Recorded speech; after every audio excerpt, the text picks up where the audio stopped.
বিদ্যা, জ্ঞান ও ললিতকলার দেবী সরস্বতীর আরাধনায় ধূপ, দীপ, অঞ্জলি সাজিয়ে ভক্ত ও পুরোহিতের এই নিবেদন।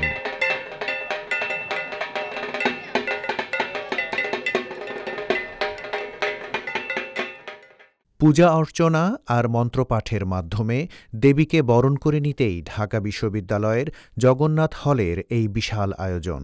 আসলে পুজো মানেই তো আনন্দ, ভালোই লাগতেছে। অনেক আগে থেকে এখানে আসি, 2016 সাল থেকে এখানে আসি। ধূপ আর স্বরের দারুণ সম্মোহনে জেগেছে নতুন আলোড়ন। শাস্ত্রমতে সাদা রাজহংসে চড়ে মাঘ মাসের শুল্কপক্ষের পঞ্চমী তিথিতে দেবী আসেন মর্তে। প্রত্যেকবার পূজা যেখানেই করি এখানে আসতে মন চায়। তবে এটা বাংলাদেশ তথা এশিয়ার মধ্যে সবথেকে বৃহত্তম, একসাথে এত পূজা কোথাও দেখা যায় না। এটা একটা আমাদের বাংলাদেশের জন্য, হিন্দু ধর্মাবলম্বীদের জন্য এটা একটা গর্বেরও বিষয়।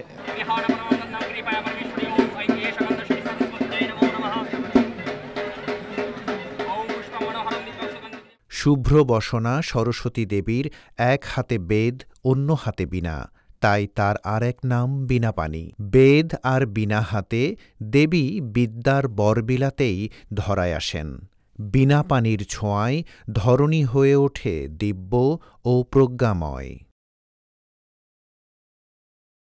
জ্ঞান ও বিদ্যার দেবী সরস্বতীর কৃপালাভের আশায় জগন্নাথ হলের মাঠে মণ্ডপে মণ্ডপে দেবী অর্চনা, আরতি ও ভক্তদের পুষ্পাঞ্জলিতে আরাধনা করেন সনাতন ধর্মাবলম্বীরা। এই যে এত পূজা চারদিকে ঘুরতে, আর এক একটা স্টল এক এক রকম সুন্দর, এক একটা মন্দির এক এক রকম সুন্দর। এটা দক্ষিণ এশিয়ার ভিতরে সবচেয়ে বড় সরস্বতী পূজা। হ্যাঁ, যতদিন যাবে দিন দিন আরো বৃদ্ধি পাবে। হলের পুরো মাঠের চারপাশে বিভিন্ন অনুষদ, বিভাগ ও ইনস্টিটিউটের ৭৪টি এবং হলের উপাসনালয়ের পাশের পুকুরে একটি ও হলের কর্মচারীদের আরেকটি মণ্ডপে সকাল থেকেই উপাসনা শুরু হয়।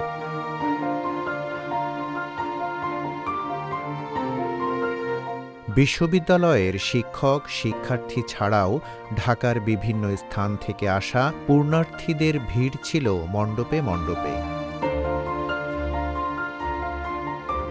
জগন্নাথ হলের উপাসনালয় প্রাঙ্গণ সংলগ্ন পুকুরে স্থাপন করা হয়েছিল সবচেয়ে বড় সরস্বতী প্রতিমা।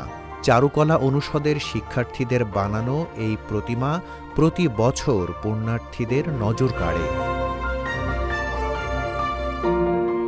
বাঁশ বেতের বিভিন্ন অংশ জুড়ে এই প্রতিমা বানানো হলেও সৃজনশীল সাজসজ্জার কমতি ছিল না তাতে। শুধু দেশেই নয়, সারা পৃথিবীর সবচেয়ে বড় সরস্বতী পূজা হয় ঢাকা বিশ্ববিদ্যালয়ের জগন্নাথ হলেই। এটা হচ্ছে আমাদের বিদ্যার দেবী, আর এটা হচ্ছে আমাদের ধর্মীয় মতে যে মা সরস্বতী আমাদের বিদ্যা দান করে।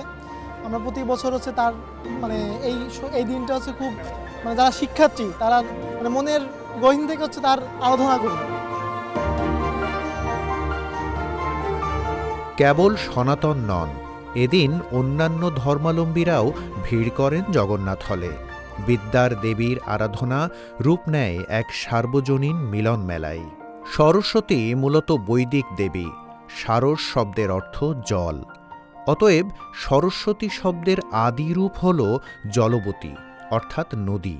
তিনি বিদ্যা দেবী, জ্ঞানদায়িনী, বীণাপাণি, কুলপ্রিয়া, পলাশপ্রিয়া প্রভৃতি নামেও পরিচিত। তার এক হাতে বীণা, অন্য হাতে পুস্তক। সরস্বতীর বাহন হাঁস, রাজহাঁস। হাঁস জল মেশানো দুধ থেকে দুধটা আলাদা করে পান করতে পারে। অবিদ্যা থেকে বিদ্যাকে ছেঁকে নেয়াই তো আসল শিক্ষা, তাই সরস্বতী হংসবাহিনী।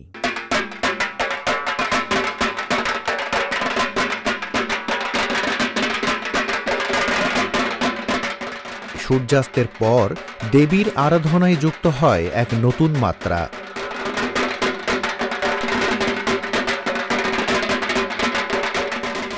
ধূপ, ধুনো আর আলো ছায়ার লুকোচুরিতে ভক্তরা ঢোলের তালে তালে কীর্তন আর নাচের ছন্দে দেবীর আরাধনা করেন। এ সময় হাজার হাজার মানুষের পদচারণায় জগন্নাথ হলের মাঠ কানায় কানায় পূর্ণ হয়ে ওঠে।